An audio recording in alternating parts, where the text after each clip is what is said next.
तो आज की इस वीडियो में हम लोग टॉप 20, ठीक है, टॉप 20 हम लोग साइंस का क्वेश्चन करने वाले हैं जो कि प्रीवियस ईयर में हमेशा ही पूछता है, यानी 10 सालों में इस जो सीरीज है 20 क्वेश्चन में से सब के सब पूछा गया और बार बार रिपीटेड क्वेश्चन है।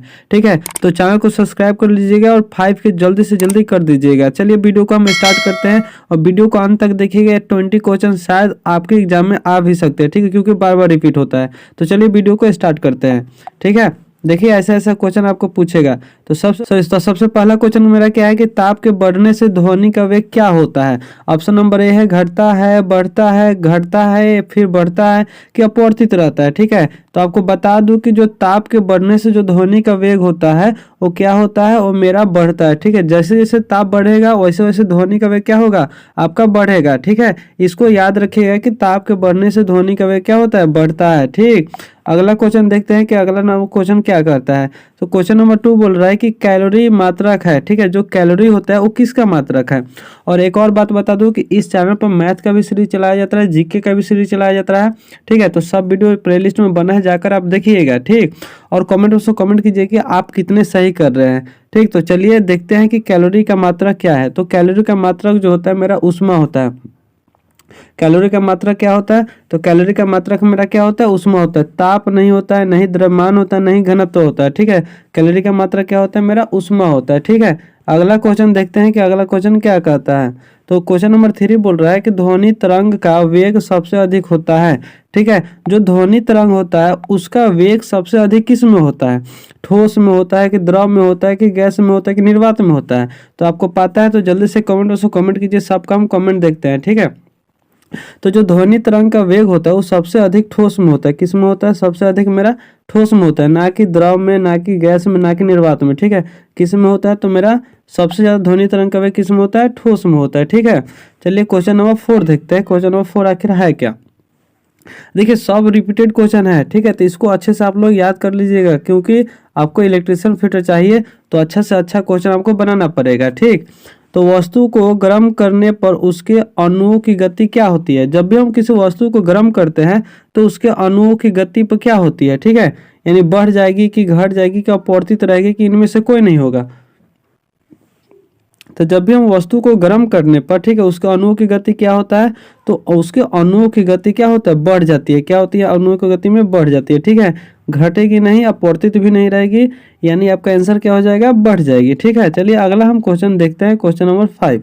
क्वेश्चन नंबर 5 बोल रहा है कि किसी पिंड की ऊष्माधारिता को व्यक्त किया जाता है। अगर किसी पिंड की हम ऊष्माधारिता को व्यक्त करते हैं तो इसमें से हम कौन सा फॉर्मूला यूज करेंगे। ठीक है, तो जब भी किसी पिंड का हम ऊष्माधारिता जो ज्ञात करना रहता है उसको फाइंड करने के लिए हम ऑप्शन नंबर बी का फॉर्मूला यूज करते हैं, जैसे द्रव्यमान गुने विशिष्ट ऊर्जा। जब भी किसी पिंड का ऊष्मा हमको निकालना हो, मान लेते हैं किसी विशिष्ट धारिता का ऊष्मा मेरा 6 दिया है, ठीक है, द्रव्यमान मेरा 5 दिया है, तो बोलेगा विशिष्ट ऊष्मा निकालिए।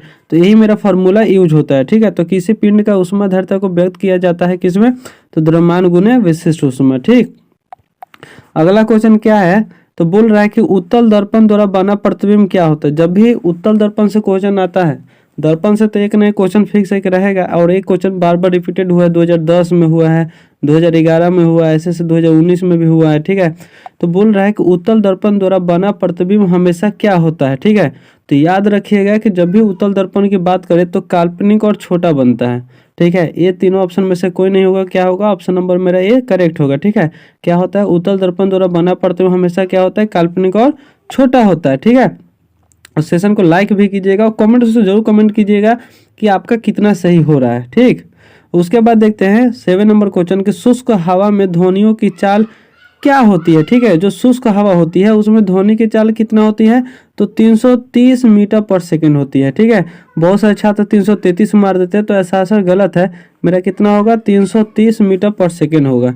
ठीक है, अगला क्वेश्चन है मेरा। अगला देखिए जल्दी जल्दी हम करा रहे हैं इसलिए क्योंकि कम समय में आप ज़्यादा पढ़ लीजिएगा तो ज़्यादा बेनिफिट करेगा। ठीक है, तो अगला क्वेश्चन मेरा कह रहा है कि 8 नंबर कि सेकंड जो होता है, सेकंड लोलक का दोलन काल होता है। ठीक है, यानी कितने सेकंड का सेकंड लोलक का दोलन काल होता है।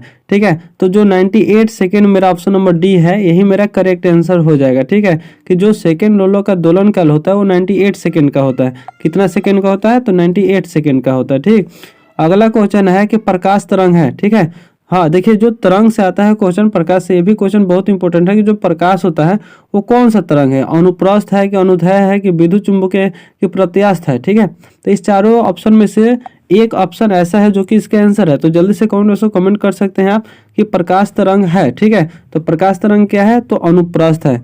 बहुत सारे कंफ्यूज में रहता है कि अनुदैर्ध्य है, तो अनुदैर्ध्य नहीं होता है, क्या होता है, प्रकाश तरंग हमेशा अनुप्रस्थ होता है। ठीक है, क्वेश्चन नंबर मेरा जो 10 था वो उसमें थोड़ा सा गलती टाइप हो गया था, उसको मैंने हटा दिया। ठीक है, तो उसके बदले यहाँ पे आ गया क्वेश्चन नंबर 11 मेरा। तो क्वेश्चन नंबर 11 क्या बोल रहा है कि जो घड़ी के लोलक की गति होता है वो कौन सा होता है, तो यानी स्थानांतरीय होता है कि वितीय होती है कि घूर्णन होती है कि दोलन होती है।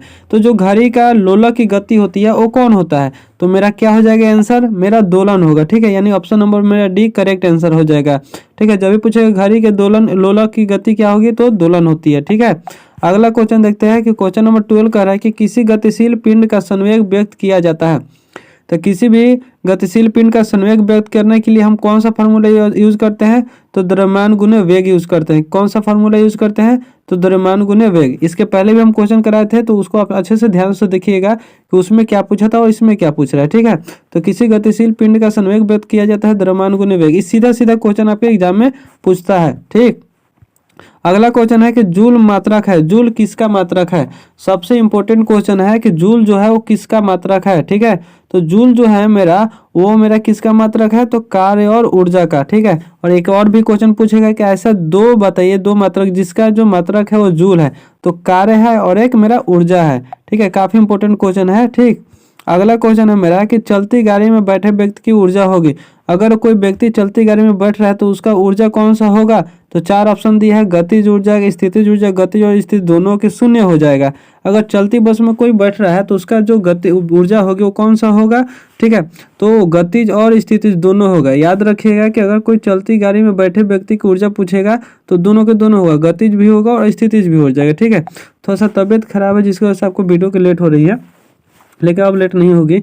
अगला क्वेश्चन है कि नाभिकीय विखंडन में मुक्त होते हैं, जो नाभिकीय विखंडन होते हैं उसमें सबसे ज्यादा क्या होता है, तो सबसे ज्यादा न्यूट्रॉन होते हैं। याद रखिएगा सबसे ज्यादा क्या होता है, तो सबसे ज्यादा मेरा न्यूट्रॉन होता है। ठीक, अगला क्वेश्चन देख लेते हैं। क्वेश्चन नंबर 16 बोल रहा है ना कि विद्युत ऊर्जा का मात्रक 1 यूनिट बराबर होता है। काफी इंपॉर्टेंट क्वेश्चन है कि जो विद्युत ऊर्जा का मात्रक होता है 1 यूनिट किसके बराबर होता है। ठीक है, तो जब भी 1 यूनिट का बराबर पूछेगा आपका तो आप क्या बोलिएगा, तो जो ऑप्शन नंबर बी है 1 किलोवाट घंटा। ठीक है, यानी ऑप्शन नंबर मेरा बी क्या हो जाएगा, करेक्ट हो जाएगा। बाकी कोई ऑप्शन टिक ना कीजिएगा। ठीक है, तो क्वेश्चन 16 का क्या हो जाएगा, मेरा ऑप्शन नंबर बी। ठीक, चलिए अगला क्वेश्चन देखते हैं।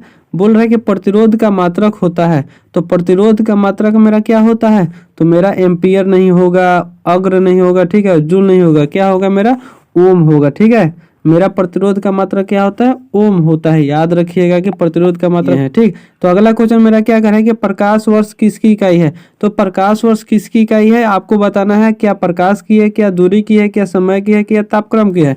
तो जो प्रकाश वर्ष है किसकी इकाई है, तो प्रकाश वर्ष हमेशा दूरी का इकाई होता है। ठीक है, जब भी लंबी लंबी दूरिया को मेजरमेंट करना रहता है तो हम प्रकाश वर्ष का ही यूज करते हैं। ठीक है, चलिए अगला क्वेश्चन है मेरा कि बोल रहा है कि प्राकृतिक रबर किसका बहुलक है। ये भी काफी इंपॉर्टेंट है कि जो प्राकृतिक रबर होता है वो किसका होता है, तो आइसोप्रीन का होता है। ठीक है, किसका होता है, आइसोप्रीन बहुलक का होता है। ठीक है, आशा करते हैं कि आपको वीडियो अच्छा लग रहा होगा। ठीक है, तो मिलते हैं अगले वीडियो में, आज भर के लिए इतना ही कर